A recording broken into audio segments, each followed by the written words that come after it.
क्या आपने कभी सोचा है कि आपके घर में जन्म लेने वाला बच्चा आखिर आप ही के घर में क्यों आया?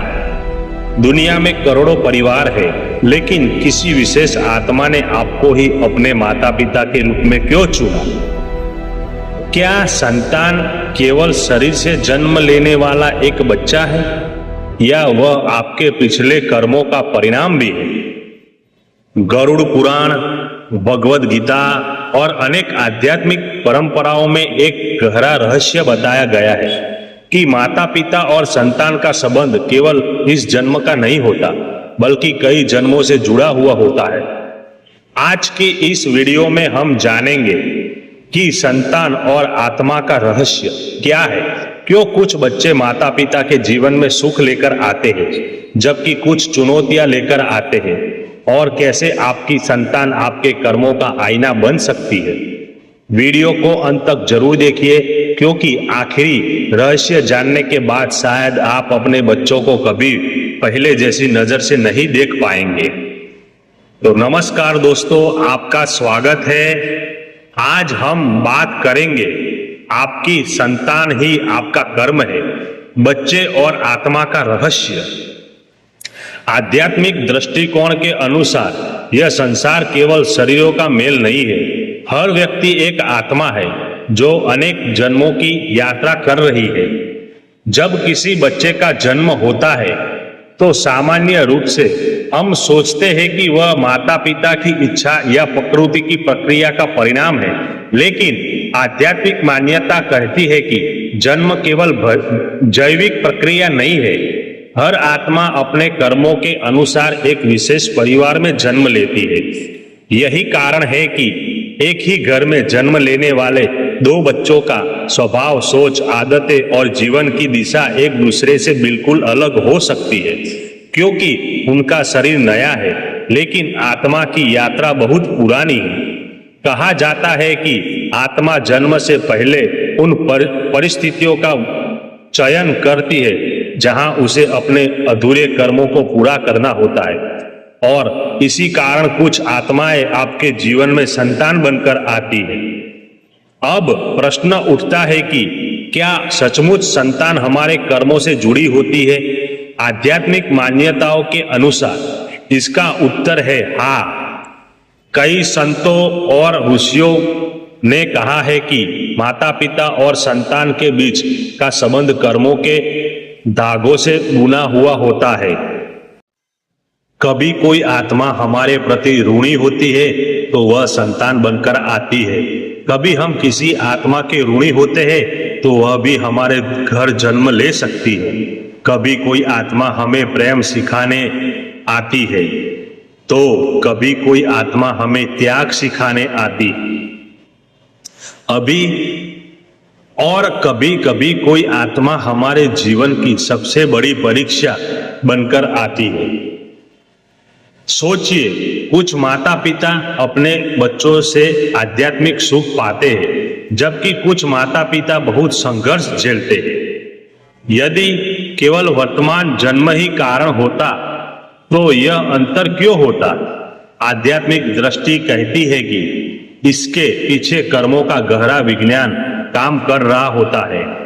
संतान केवल आपके घर में जन्म लेने वाला बच्चा नहीं है, वह आपके जीवन की एक महत्वपूर्ण आत्मा है जिसके साथ आपका कोई पुराना संबंध है। अब आइए जानते हैं कि आत्मा जन्म लेने से पहले क्या करती है। कई आध्यात्मिक ग्रंथों में वर्णन मिलता है कि मृत्यु के बाद आत्मा अपनी कर्म यात्रा के अनुसार अगले जन्म की ओर बढ़ती है। उसके पिछले कर्म, अधूरे संबंध और सीखने योग्य पाठ यह निर्धारित करते हैं कि अगला जन्म कहाँ होगा।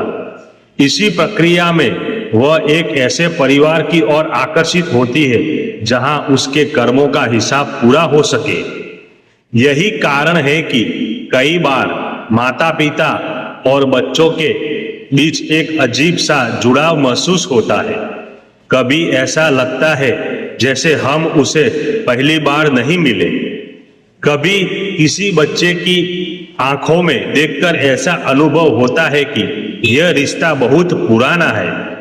आध्यात्मिक मान्यता इसे पूर्व जन्मों के संबंधों से जोड़ती है।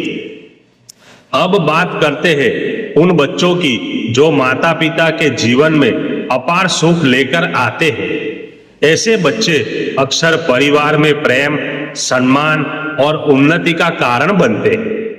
वे माता पिता की सेवा करते हैं, उनका सम्मान करते हैं और परिवार को जोड़कर रखते हैं।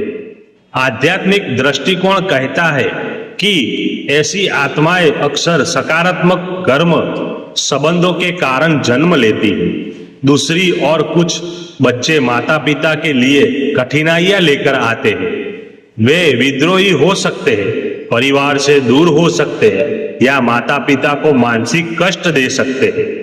इसका अर्थ यह नहीं है कि वे बुरे हैं, बल्कि संभव है कि वे किसी अधूरे कर्मों को पूरा करने आए हैं। कभी कभी वे हमारे अहंकार को तोड़ने आते हैं, कभी धैर्य सिखाने आते हैं, तो कभी बिना शर्त प्रेम का पाठ पढ़ाने आते हैं। यही एक बहुत बड़ा रहस्य छिपा है। हम अक्सर सोचते हैं कि हम अपने बच्चों को सिखा रहे हैं, लेकिन कई बार बच्चे ही हमारे सबसे बड़े गुरु बन जाते हैं। वे हमें प्रेम, करुणा, धैर्य, जिम्मेदारी और त्याग सिखाते हैं।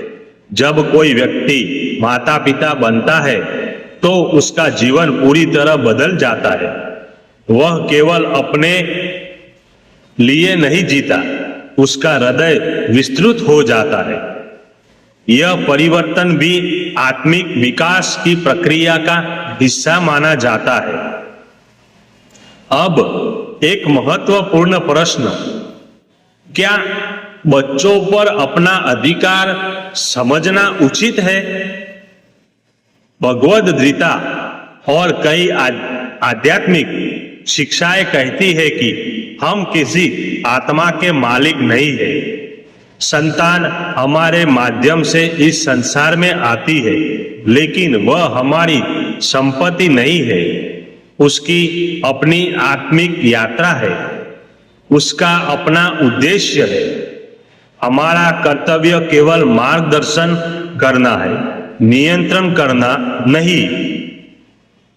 जब माता पिता यह समझ जाते हैं तो परिवार में आवश्यक संघर्ष कम हो जाते हैं। बच्चों को अपनी पहचान बनाने की स्वतंत्रता मिलती है और संबंध अधिक प्रेम पूर्वक बनते हैं। याद रखिए, हर बच्चा अपने साथ एक संदेश लेकर आता है। कुछ बच्चे हमें खुशी का अर्थ समझाते हैं, कुछ बच्चे हमें धैर्य सिखाते हैं, तो कुछ बच्चे हमें त्याग का महत्व बताते हैं और कुछ बच्चे हमें स्वयं को पहचानने का अवसर देते हैं। इसलिए यदि आपके जीवन में कोई कठिन परिस्थिति है तो उसे केवल समस्या मत समझिए। संभव है वह आपकी आत्मा के विकास का अवसर हो, संभव है वह वही कर्म हो जिससे पूरा करने के लिए यह संबंध बना हो। जब हम संतान को केवल शरीर नहीं बल्कि एक आत्मा के रूप में देखना शुरू करते हैं तो हमारा दृष्टिकोण बदल जाता है। वह हम अपेक्षाओं की जगह समझ विकसित करते हैं, नियंत्रण की जगह प्रेम विकसित करते हैं और शिकायतों की जगह कृतज्ञता आने लगती है। अंत में एक बात याद रखिए, आपकी संतान केवल आपका भविष्य नहीं है, वह आपके कर्मों का दर्पण भी हो सकती है। वह एक आत्मा है जो आपकी आत्मा से किसी गहरे कारण से जुड़ी हुई है। इसलिए अपने बच्चों को प्रेम दीजिए, सम्मान दीजिए और उनकी आत्मिक यात्रा को समझने का प्रयास कीजिए, क्योंकि हो सकता है कि जिस बच्चे को आप अपना समझते हैं वह वास्तव में ईश्वर द्वारा भेजा गया संदेश हो। यदि आपको यह विचार प्रेरणादायक लगा हो तो वीडियो को लाइक करें, चैनल को सब्सक्राइब करें और कमेंट में लिखें, हर आत्मा की अपनी यात्रा है। फिर मिलेंगे एक नए आध्यात्मिक रहस्य के साथ। धन्यवाद मित्रों।